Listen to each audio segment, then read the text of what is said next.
ఎక్కడో ప్రేమను గమనించిన మాట, నువ్వు వెళ్ళి ఎక్కడో ఆగిపోయావేమో, అయ్యో నువ్వు పడరాని చోట పడ్డావేమో, నిలబడగోడని చోట నువ్వు నిలబడ్డావేమో, చూడగోని చూసావేమో, ఇక నీవు మార్చబడును గాక. ఆనాడు కాకికి లేని గొప్ప కృప దేవునికి ఇస్తున్నాడు. ఆయనే స్వయముగా ప్రాణము పెట్టి నీవు వెళ్ళి ఎక్కడ వాలేవో అక్కడ అంటుకున్న ప్రతి మరకను, మురికిని, రోగాన్ని, పాపాన్ని కడిగి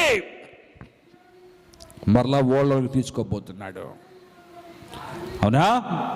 హల్లెలూయా. పాదము మోపే స్థలము లేదు కనుక వెనక్కి వచ్చేసింది పౌరం. కాకి రాలా. ఆ కాకిని మర నోవహు పిలవల, కానీ నా దేవుడు నిన్ను పిలుస్తున్నాడు. ఆ కాకిని నోవహు పిలవలా, కానీ నా దేవుడు నిన్ను పిలుస్తున్నాడు. ఎక్కడ ఆగిపోయావు? కుళ్ళిపోయిన వాటి మీద మనస్సు ఎక్కడ పెట్టావు? లే, నువ్వు ఎక్కడి నుంచి వచ్చిన వ్యక్తివో తెలుసుకో ఒకసారి. దేవుడు పిలిచి ఆ కాకిని మరలా తీసుకుంటున్నాడు. హల్లెలూయా, హల్లెలూయా. ఈ పావురమట తిరిగి తిరిగి తిరిగి తిరిగి తిరిగి తిరిగి తిరిగి తిరిగి ఎక్కడ కనపడపోయేసరికి మరలా వాడుకొచ్చేస్తే అక్కడున్న మాట తెలుసా? నోవహు తన చెయ్యి చాచి దాన్ని పట్టుకొనేను. నీవు గనక మరలా ఓడ దగ్గరికి రాగలిగితే, నీకు తలుపు తీసి స్వాగతం పలికి చేత్తో పట్టుకుని మరలా లోపలికి తీసుకెళ్ళడానికి దేవుడు సిద్ధంగా ఉన్నాడు.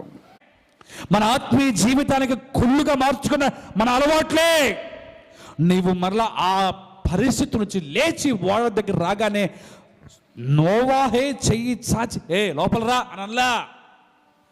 వస్తున్న పావురాన్ని చూచి ఆనందముతో నా బిడ్డ మరలా నా దగ్గరకు వస్తున్నాడని తెలుసుకొని చెయ్యి చాచి ఆ పావురాన్ని పట్టుకున్నాడంట.